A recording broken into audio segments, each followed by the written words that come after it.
Assalamualaikum warahmatullahi wabarakatuh. Selamat sore semuanya. Nama saya Idris Darudin. Saya dari jurusan Komputer dan Sistem Informasi. NIM 14368903 SV071149. Oke, langsung saja.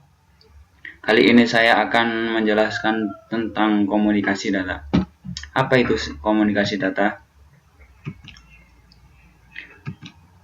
Yang pertama, komunikasi adalah suatu proses timbal balik yang terjadi ketika ada pengirim yang memberikan suatu informasi melalui media transmisi yang akan diberikan kepada penerima. Kemudian, apa itu data? Data adalah bahan mentah yang akan dijadikan suatu informasi yang bisa kita berikan pada saat berkomunikasi. Kemudian, komunikasi data adalah proses komunikasi yang secara khusus untuk mengirimkan data dari pengirim ke penerima melalui suatu media transmisi. Komunikasi data jaringan komputer adalah proses pengiriman maupun penerimaan data yang dikirimkan dari suatu komputer ke piranti yang lainnya melalui suatu media transmisi. Jenis-jenis komunikasi data. Secara umum, jenis-jenis komunikasi data dibagi atau digolongkan menjadi dua macam, yaitu infrastruktur terestrial.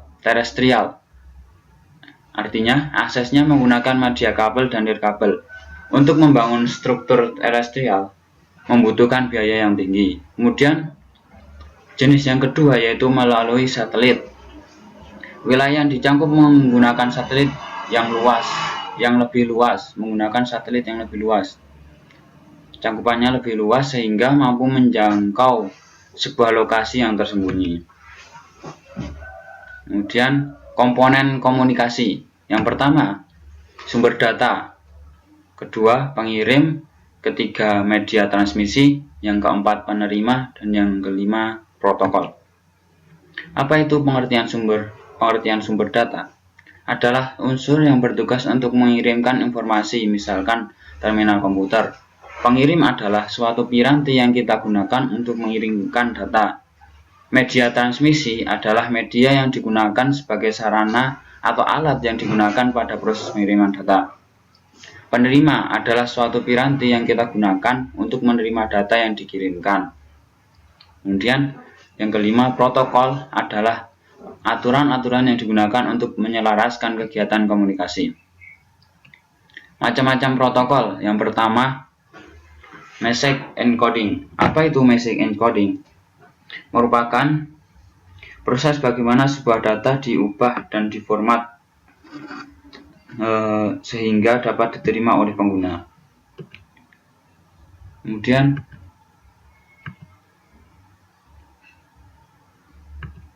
apa itu message formatting? Message formatting adalah memberikan format pengiriman data agar tetap terkirim, misalnya format pengirim, penerima, isi, dan alamat.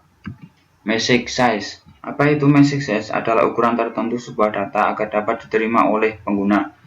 Message size ini dibagi menjadi 3. Akses method adalah kapan data dikirim dan direspon. Kemudian flow control adalah seberapa besar data yang bisa dikirim oleh penerima. Kemudian yang ketiga adalah respon timeout adalah waktu respon yang digunakan kepada pengirim atas apa yang telah dikirim. Yang keempat, message delivery option. Message delivery option adalah bagaimana data dikirim ke beberapa komputer penerima.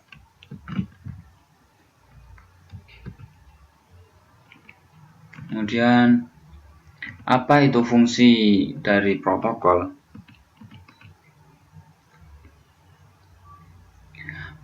Pertama, pemisahan dan perakitan kembali. Pengirim perintah. Yang ketiga, pengirim tersusun. Kemudian, kontrol kesalahan.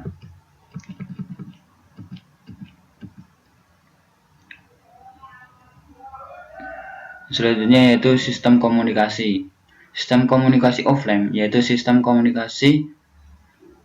pengiriman data melalui fasilitas telekomunikasi dari satu lokasi ke pusat pengolahan data, tetapi data yang dikirim tidak langsung diproses oleh CPU atau Central Processing Unit, di mana data yang akan diproses dibaca oleh terminal, kemudian dengan menggunakan modem data tersebut dikirim melalui telekomunikasi. Peralatan yang dibutuhkan yang pertama yaitu terminal. Terminal adalah suatu input-output device yang digunakan untuk mengirim data dan menerima data jarak jauh dengan menggunakan fasilitas telekomunikasi. Peralatan terminal ini bermacam-macam seperti magnetic tape unit, disk drive, paper tape, dan lain-lain. Jalur komunikasi adalah fasilitas telekomunikasi yang sering digunakan seperti telepon, telegraf, telek, dan juga dengan fasilitas lainnya. Modem, modulator, demodulator. Suatu alat yang mengalihkan data dari sistem kode digital ke dalam sistem kode analog dan sebaliknya. Kemudian, sistem komunikasi online. Pada sistem komunikasi online ini, data yang dikirim melalui terminal komputer bisa langsung diperoleh, langsung diproses oleh komputer pada saat kita membutuhkan. Sistem komunikasi online ini dapat berupa pertama, real-time system, batch processing system, time sharing system, yang terakhir distribute data processing system. Transmisi analog dan digital. Apa itu sinyal analog? Sinyal analog merupakan gelombang-gelombang elektronik yang bervariasi dan secara kontinu ditransmisikan melalui beragam media tergantung frekuensinya. Kemudian apa itu? Kemudian sinyal analog memuat denyut voltase yang ditransmisikan melalui media kawat. Perbedaan sinyal analog dan sinyal digital.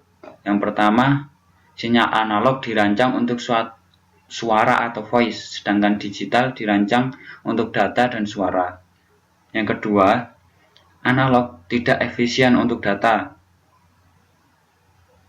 Kemudian, kalau digital, informasi di secret level.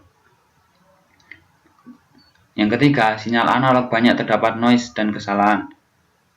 Kemudian yang keempat, untuk analog yaitu kecepatan relatif rendah, sedangkan untuk digital, sinyal digital kecepatan lebih tinggi.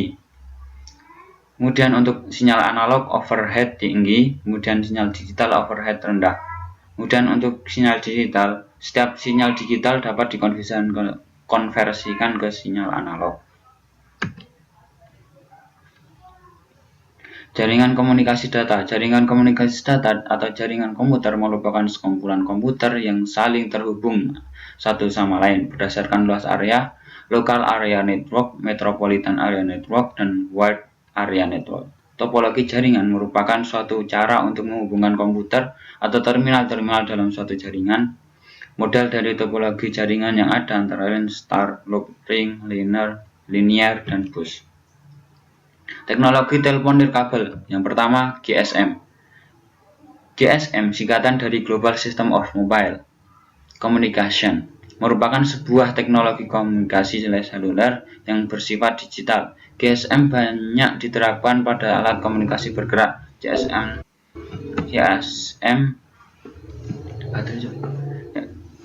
banyak diterapkan pada alat komunikasi bergerak. GSM ditemukan pada tahun 1982 di negara Eropa. Keunggulan GSM yang pertama, komunikasi sistem lebih besar, sifatnya sebagai standar internasional. Teknologi digital yang dapat mengantarkan suara, video, gambar, dan teks. Keamanan sistem lebih baik. Kemudian yang keempat, yang terakhir yaitu suara lebih jernih. CDMI, singkatan dari kode Division Multiple Access, yang merupakan teknik akses jamak berdasarkan teknik komunikasi spektrum pada kanal frekuensi dan waktu yang sama. Sinyal CDMA pada penerima dipisahkan dengan menggunakan sebuah korelator yang hanya menggunakan proses pengumpulan spektrum sinyal. Keunggulan CDMA apa? Yang pertama, hanya membutuhkan satu radio. Yang kedua, biaya rendah bagi provider. Yang ketiga, memiliki proteksi dan penyadapan. Kemudian kesimpulannya yaitu komunikasi adalah proses mengirim dan menerima data atau informasi dari dua device atau lebih. Alat-alat komunikasi seperti komputer, laptop, dan printer komunikasi lain yang berhubung dengan sebuah jaringan, baik lokal maupun yang luas. Seperti internet adalah salah satu bentuk dari komunikasi data. Pada era sekarang ini, komunikasi data sudah menjadi hal yang lumrah dan telah dilakukan jutaan kali setiap harinya. Oke, terima kasih. Wassalamualaikum warahmatullahi wabarakatuh.